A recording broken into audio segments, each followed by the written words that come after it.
Front loading washing machine எப்படி use பண்ணுறதுன்னு பார்க்க போகிறோம். இது வந்து தண்ணி வந்து கம்மியாக தான் செலவு பண்ணும். டாப் லோடிங் எப்படின்னா 6 குடம் பிடிக்கும்னா இது வந்து 3 குடம் தான் பிடிக்கும். அதனால் தண்ணி செலவு நமக்கு மிச்சம் தான். நம்ம வந்து வாஷிங் மிஷினுக்கு டேப் வந்து ஹைட்டாக தான் வச்சுக்கணும். அப்போ தான் தண்ணி வந்து ஸ்பீடாக கீழே இறங்கும். கீழே இறங்கி வாஷிங் மிஷினில் போகும். ஏன்னா குட்டையாக இருந்துச்சுன்னா அது வந்து இறங்குறதுக்கு கொஞ்சம் லேட் ஆகும். எப்படி யூஸ் பண்ணுறதுன்னு பார்க்கலாம். இங்கே வந்து மிக்சட் சாயில்னு ஒன்று இருக்கும். அது வந்து அதை எப்படி எந்த மாதிரி துணி போடணுன்னா நல்லா அழுக்கு துணியாக இருக்கும். எங்கே வெளியே போய்ட்டு வந்திருப்போம், உட்காந்துட்டு வந்திருப்போம், கொஞ்சம் பெரிய பசங்கள்லாம் மண்ணில் கண்ட போட்டு வந்திருப்பாங்க. அந்த மாதிரி ட்ரெஸ் எல்லாம் இதில் போடணும். ஓகேவா? அதுக்கு டைம் காமிக்கும் அந்த 1.25 மணி நேரம் இருக்கிறதுக்கு.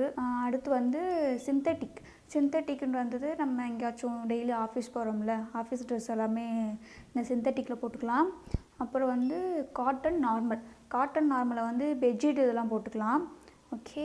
அடுத்து வந்து காட்டன் ஈகோ ப்ளஸில் வந்து ஒயிட் ட்ரெஸ் மட்டும்தான் போடணும், வேறு எந்த ட்ரெஸ்ஸுமே போடக்கூடாது. அடுத்து வந்து கிரெடில் வாஷ் வந்து சாத்தின் மாதிரி இருக்கும், நல்லா வலுவலுன்னு இருக்கும் துணி. அந்த மாதிரி துணியெல்லாம் கிரெடில் வாஷில் தான் போடணும்.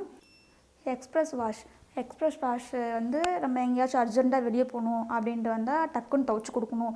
அதுக்கு வந்து எக்ஸ்ப்ரெஸ் வாஷ் தான், அதில் போட்டால் டக்குன்னு துவைச்சி கொடுத்துரும். அடுத்து வந்து உல்லன்ஸ் வந்து சொற்று ஊடியெல்லாம் இருக்கும்ல, அதில் அந்த மாதிரி இதில் வந்து உல்லன்ஸில் தான் போடணும். அடுத்து வந்து பேபி ட்ரெஸ் எல்லாமே இந்த பேபி வேர்னு இருக்கும், அதில் தான் போடணும்.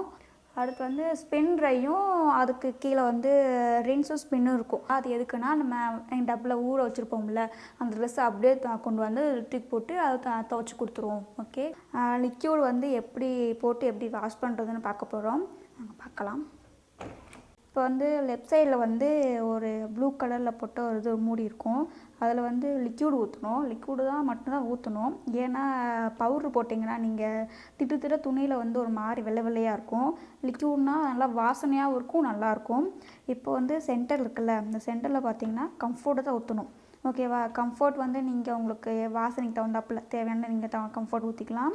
இப்போ ரைட் சைடு பார்த்தீங்கன்னா ஒரு வெள்ளை கலர் அது காலியாக இருக்கும். அந்த இடத்துல வந்து நீங்கள் ஊற துவைப்பீங்கள்ல, நிறைய அழுக்கு இருக்குது, ஊற வைக்கணும் அப்படின்னா அதில் கொஞ்சம் லிக்விட் ஊற்றிக்கலாம். ஓகேவா? அதில் கொஞ்சம் ஒரு முடி லிக்விட் ஊற்றிக்கலாம்.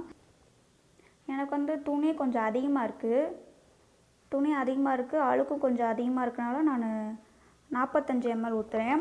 நீங்கள் துணி கம்மியாக இருக்குன்னா நீங்கள் கம்மியாக ஊற்றிக்கலாம். ஓகேவா? பார்த்துக்கோங்க, 45 ml. இப்போ வந்து நான் லெஃப்ட் சைடில் வந்து 45 ml லிக்விட் ஊற்ற போகிறேன்.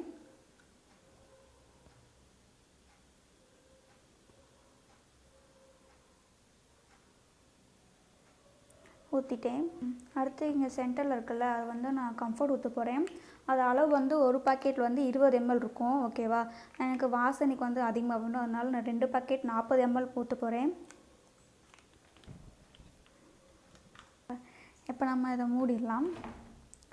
மூடிட்டு எல்லாமே போட்டாச்சு, லிக்விட் எல்லாமே ஊற்றியாச்சு. ஊற்றினதுக்கப்புறம் நம்ம டேபை திறந்து விட்டுருவோம். திறந்து விட்டாச்சு. இப்போ எனக்கு வந்து நான் துணி போட போகிறேன். ஓகே. துணி வந்து உதறிட்டு தான் போடணும். ஓகேவா? உதறிட்டு இப்படி கசக்கி தான் போடணும். மடித்து 2-3 துணியாக போடக்கூடாது, சேர்த்து தனித்தனியாக ஒன்று தான் போடணும். ஓகேவா?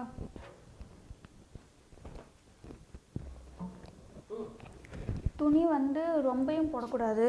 ஓகேவா? நான் துணி போட்டுட்டு ஒரு அளவு காமிப்பேன்.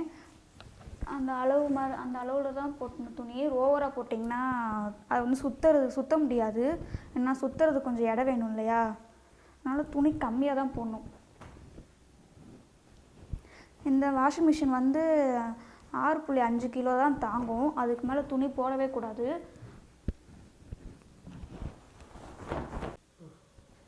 இப்போ பாருங்கள், நான் துணி போட்டுட்டேன். துணி பாருங்கள் கம்மியாக தான் இருக்குது. நம்ம வந்து கை விட்டு பார்த்துக்கணும், இந்த மாதிரி பார்த்துக்கணும். கை விடுற அந்த மாதிரி கொஞ்சம் ரொம்ப கேப் இருக்கணும். கேப் இருக்கான்னு பார்த்துக்கோங்க. இந்த மாதிரி கையை வச்சு அளந்து பார்த்துக்கோங்க. கேப் இருந்துச்சுன்னா துணி கம்மியாக இருக்குன்னு அர்த்தம். அப்போ சுற்றுறது கொஞ்சம் வசதியாக இருக்கும். அதுக்கு துணி அதிகமாக இருந்தால் அதனால் சுற்ற முடியாது. ஓகேவா? இப்போ அங்கே கேப் இருக்குது. இப்போ க்ளோஸ் பண்ணிடலாம். இங்கே வந்து இங்கே ஒரு பட்டன் இருக்கும் ஸ்டார்ட் பண்ணுறது. ஓகேவா? இப்போ நம்ம எல்லாமே வச்சாச்சு, எல்லாமே இது பண்ணியாச்சு. இப்போ நம்ம ஸ்டார்ட் கொடுத்துட வேண்டியதுதான். ஸ்டார்ட் பண்ணியாச்சு. இப்போ நீங்கள் ஏதாச்சும் துணி போட மறந்துட்டீங்க அப்படின்னா திருப்பி அந்த பட்டன் இருக்குல்ல, அந்த பட்டனையே அமுக்குனிங்கன்னா ஸ்டாப் ஆயிரும். ஸ்டாப் பண்ணிவிட்டு டோரை திறந்து உங்களுக்கு துணியை போட்டுட்டு திருப்பி அந்த பட்டன் அமுக்கி ஸ்டார்ட் பண்ணி கொடுத்துட்டிங்கன்னா ஸ்டார்ட் ஆகி துணி போட ஆரம்பிச்சிரும். அது வந்து நம்ம அது முடிய போகுதுன்னா அங்கே டைம் காமிக்கும். ஓகேவா? இப்போ 1.25 மணி நேரம் காமிக்குது. அது முடிய போகுது. முடிஞ்சிடுச்சுன்னா அதுவே சவுண்டு கொடுக்கும். சவுண்டு கொடுத்து ஒரு 3 வாட்டி சவுண்டு கீன்னு சவுண்டு கொடுத்துட்டு அதுவே ஆஃப் ஆயிடும்.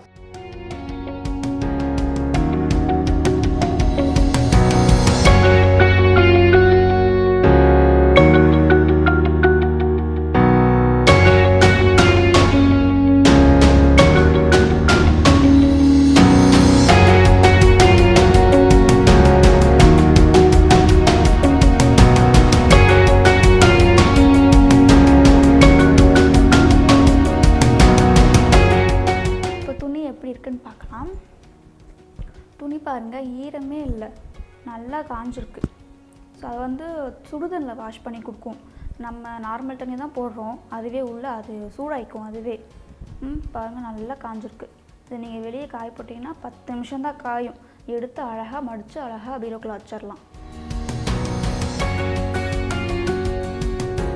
உங்களுக்கு பிடிச்சிருந்துச்சுன்னா லைக் பண்ணுங்கள், சப்ஸ்கிரைப் பண்ணுங்கள், மறக்காமல் ஷேர் பண்ணுங்கள். அப்போ தான் நான் வீக்லி போகிற வீடியோ வந்து உங்களுக்கு வந்து அப்டேட் ஆகும், ஃபாலோ பண்ண முடியும். ஓகேவா? இனி நான் கிச்சன் ரிலேட்டடாக வீடியோஸ்லாம் பண்ண போகிறேன். அதனால் நீங்கள் சப்ஸ்கிரைப் பண்ணி ஷேர் பண்ணுங்கள், லைக் பண்ணுங்கள். ஓகே, நன்றி.